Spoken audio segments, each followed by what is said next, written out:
Kita berkumpul kembali dalam kasih Tuhan Yesus pada pagi hari ini. Mari kita belajar kebenaran firman Tuhan. Ya, yang saya kasih judul berserah atau pasrah. Yang saya ambil dari 1 Petrus 5 ayat 6 sampai 11.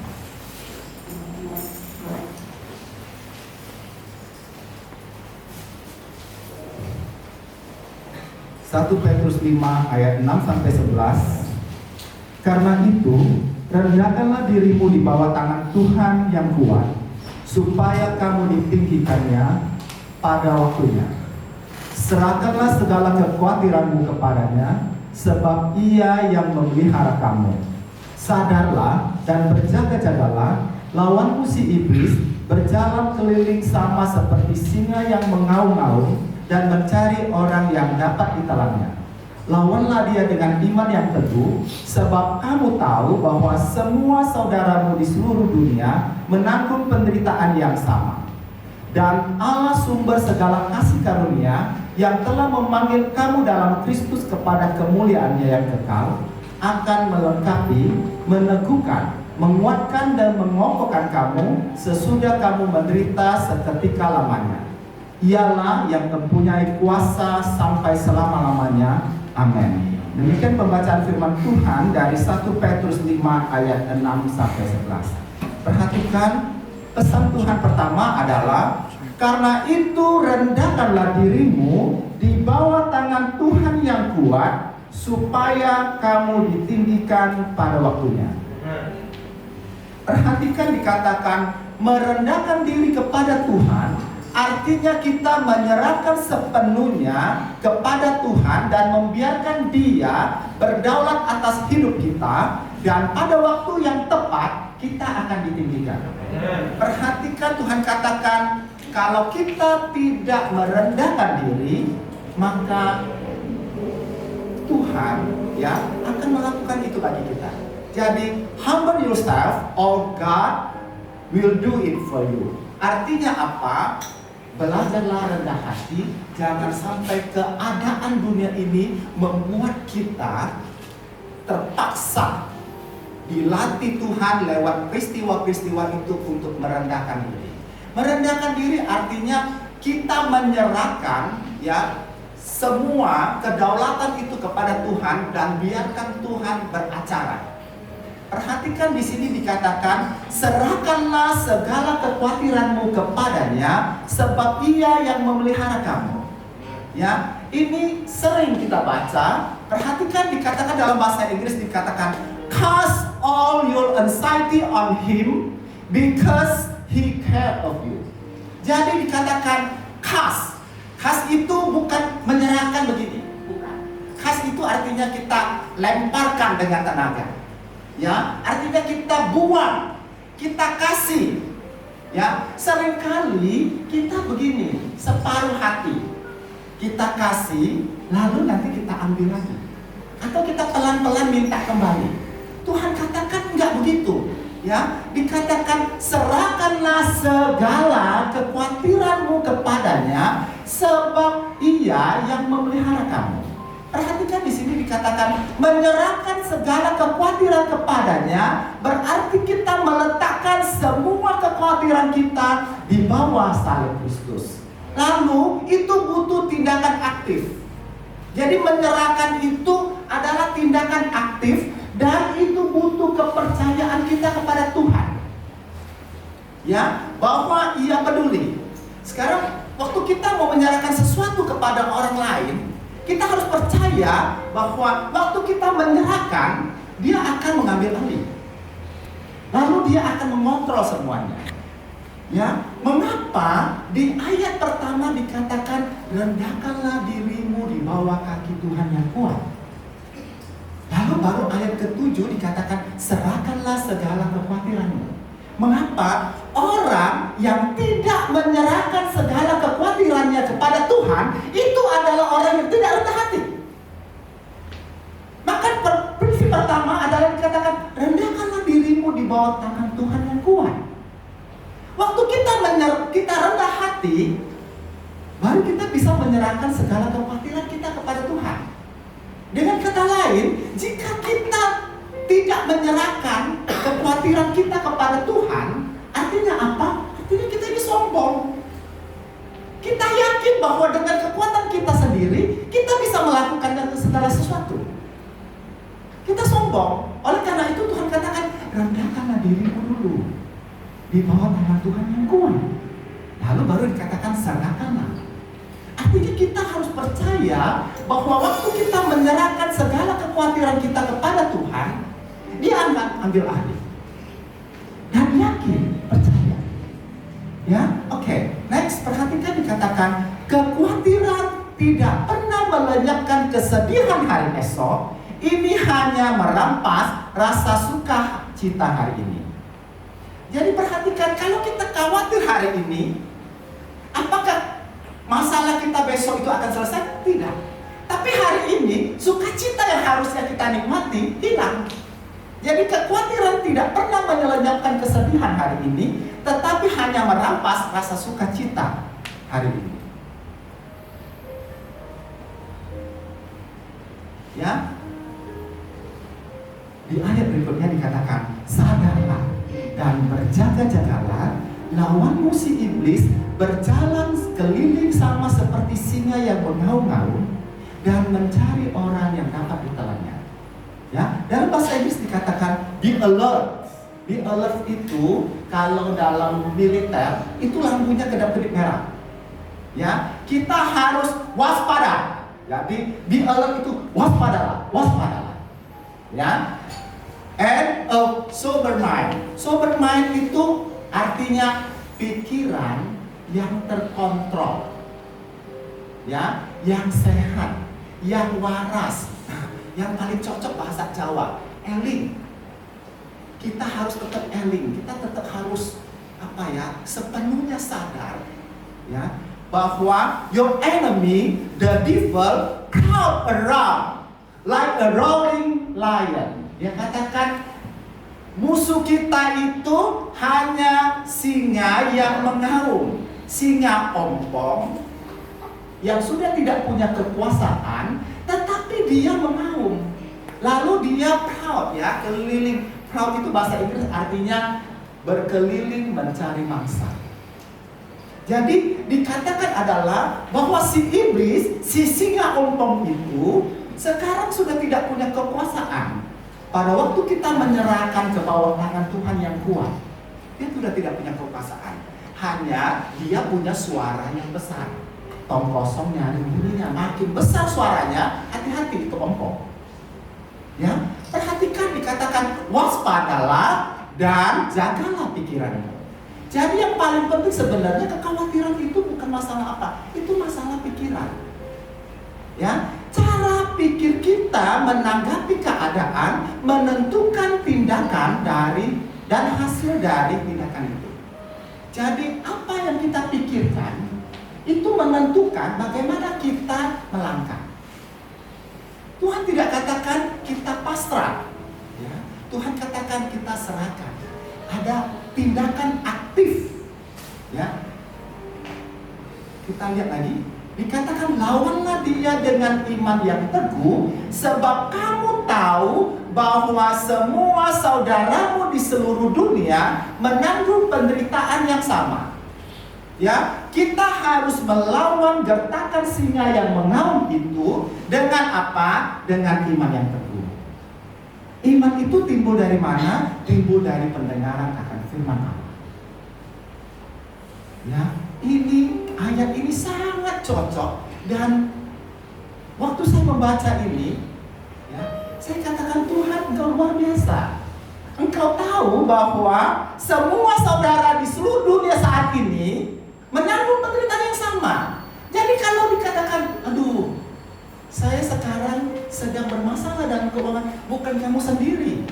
Seluruh dunia hari ini mengalami masalah yang sama. Pandemi COVID-19 ini itu mendunia. Dan pesan Tuhan hari ini dikatakan, hey, kamu jangan terlalu lebay, ya. Semua saudaramu di seluruh dunia menanggung penderitaan yang sama. Lalu apa? Bagaimana tindakanmu? Itulah yang yang menentukan bagaimana engkau menang melawan ini. Ya, perhatikan, kita perlu menyadari bahwa semua orang di dunia ini menanggung penderitaan yang sama. Jadi ini kita begini, waktu kita mendapat sesuatu masalah, biasanya kita merasa kita ini orang yang paling malang di dunia. Ya, kita paling aduh, aku ini paling. Ya, tapi pesan Tuhan tidak begitu. Tuhan katakan, hei, lawan dengan iman yang teguh, sebab kamu tahu bahwa semua saudaramu di seluruh dunia menanggung penderitaan yang sama. Perhatikan di sini dikatakan, we are all sinking in the same boats. Kita ini dalam satu perahu yang sama. We are all bored and desperate. Kita ini sekarang lagi bosan, ya. Aduh, di rumah terus nggak boleh kemana-mana. And desperate, ya, menderita. And waiting for something to happen. Kita pengen ada sesuatu terjadi. Waiting for life to get better. Kita pengen hidup kita menjadi lebih baik. Waiting for things to change. Kita pengen cepat-cepat berubah. Kalau bisa cepat-cepat divaksin, semuanya beres. Ya, waiting for the one person to finally notice us. Ada orang yang bisa menolong kita, mengingatkan kita. We are all waiting. Kita semua sedang menunggu hari ini. But we also need to realize that we all have the power to make those things for ourselves. Tapi kita harus sadar, sebenarnya kita punya kuasa. Kuasa dari siapa? Kuasa dari tangan Tuhan yang Maha Kuat itu. Itulah yang membuat perubahan dalam hidup kita. Dan Allah, sumber segala kasih karunia, yang telah memanggil kamu dalam Kristus kepada kemuliaannya yang kekal, akan melengkapi, meneguhkan, menguatkan, mengokohkan kamu sesudah kamu menderita seketika lamanya. Artinya apa? Ada rencana Allah. Ada rencana Allah lewat COVID-19. Mengapa? Karena kalau kita bisa melewati penderitaan ini seketika lamanya, kita akan dilengkapi, diteguhkan, dikuatkan, kita akan makin kokoh. Jadi pasti ada sesuatu dalam setiap kejadian. Tidak ada satu helai rambut pun yang jatuh tanpa rencana Tuhan di dalamnya. Maka, ya, perhatikan, Dialah yang mempunyai kuasa sampai selama-lamanya. Perhatikan dikatakan Tuhan yang punya kuasa. Maka kita harus sadar, ya, kita harus punya pemahaman yang benar bahwa Allah kita dapat menggunakan setiap kondisi baik atau buruk untuk melatih kita naik level. Kalau naik itu, ya, mendaki itu sulit, tapi level kita naik ke level yang lebih tinggi. Ya, makin kuat di dalam iman, makin teguh, dan Tuhan mau kita dewasa sebagai pengikutnya. Hikmat Allah tidak dapat diselami pikiran manusia. Dia adalah Allah yang Maha Kuasa. Ya, ini ada satu, ya, cerita tentang menggunakan ikan salmon yang masih dalam keadaan hidup saat hendak diolah dan disajikan jauh lebih nikmat kalau ikan itu sudah diawetkan dengan es. Jadi orang Jepang suka makan salmon, tapi kalau bisa waktu dia prepare itu masih segar. Ya, lalu para nelayan itu untuk itu supaya dia tetap segar, ya, dia harus membuat satu kolam kecil, ya, kolam buatan dalam perjalanan menuju daratan agar salmon-salmon itu tetap hidup. Meskipun demikian, ya, pada kenyataannya banyak salmon yang mati di dalam kolam buatan itu. Nah, bagaimana cara mereka menyiasatinya? Para nelayan itu memasukkan seekor hiu kecil di dalam kolam tersebut. Ya, ajaib. hiu kecil tersebut memaksa salmon itu tetap bergerak karena jangan sampai dimaksa. Jadi kalau dia masukkan satu hiu kecil, walaupun hiu itu nggak makan, tapi kan mereka takut, lari terus, mereka tetap aktif. Ya, akibatnya apa? Jumlah salmon yang mati justru menjadi sangat sedikit. Pasrah membuat kita mati. Jadi pada waktu kita dapat satu keadaan, kita pasrah, ya, berarti kita siap dimaksa. Bergerak membuat kita hidup. Ya, jadi saat tidak ada masalah dalam hidup dan saat kita berada dalam zona nyaman, kerap membuat kita terlena dan itu tanda-tandanya kita sudah mati. Saat masalah datang secara otomatis, naluri kita membuat kita bergerak aktif dan berusaha bagaimana mengatasi semua pergumulan hidup itu. Ini membuat kita menjadi kreatif, ya, dan potensi diri kita menjadi berkembang luar biasa. Kita nggak pernah, ya, saya tidak pernah main Zoom gara-gara COVID pakai Zoom. Ya, saya malah belajar sama anak-anak tuh pintar sekali. Jadi pada waktu saya main, ya, ini dia bilang, boleh ya, saya jadi co-host. Saya nggak tahu. Saya bilang, ya sudah boleh. Nggak tahu dia jadi co-host itu dia bisa kontrol.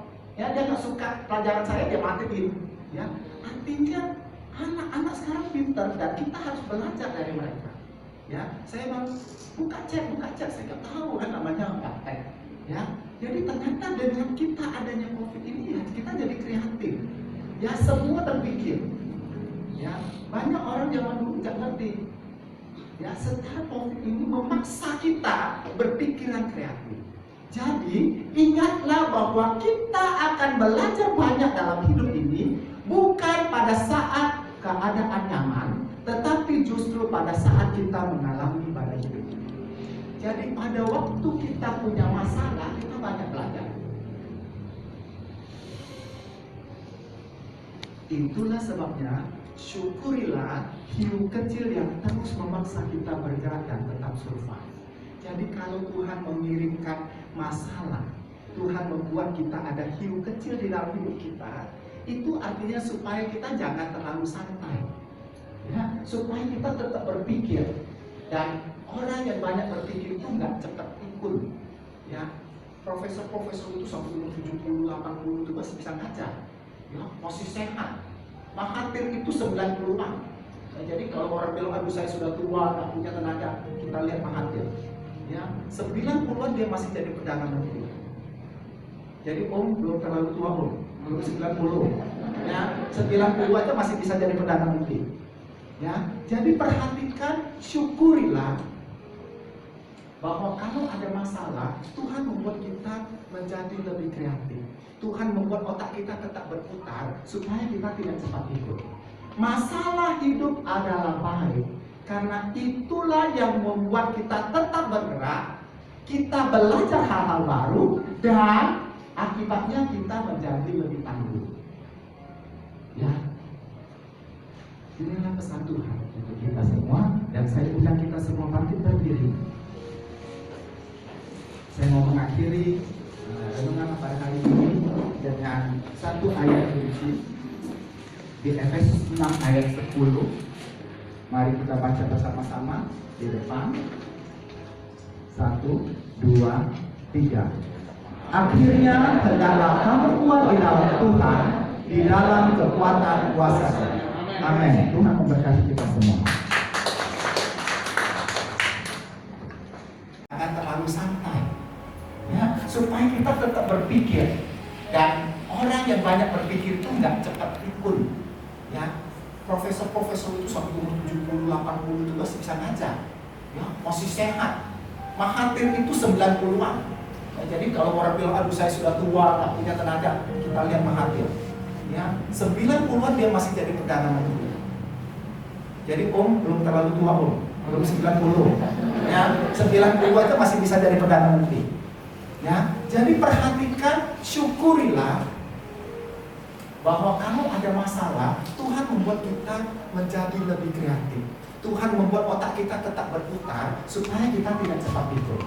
Masalah hidup adalah baik. Karena itulah yang membuat kita tetap bergerak, kita belajar hal-hal baru, dan akibatnya kita menjadi lebih tangguh. Ya, inilah pesan Tuhan untuk kita semua, dan saya undang kita semua bangkit berdiri. Saya mau mengakhiri renungan pada hari ini dengan satu ayat kunci di Efesus 6 ayat 10. Mari kita baca bersama-sama di depan. 1, 2, 3. Akhirnya hendaklah kamu kuat di dalam Tuhan, di dalam kekuatan kuasa. Amin. Tuhan memberkati kita semua.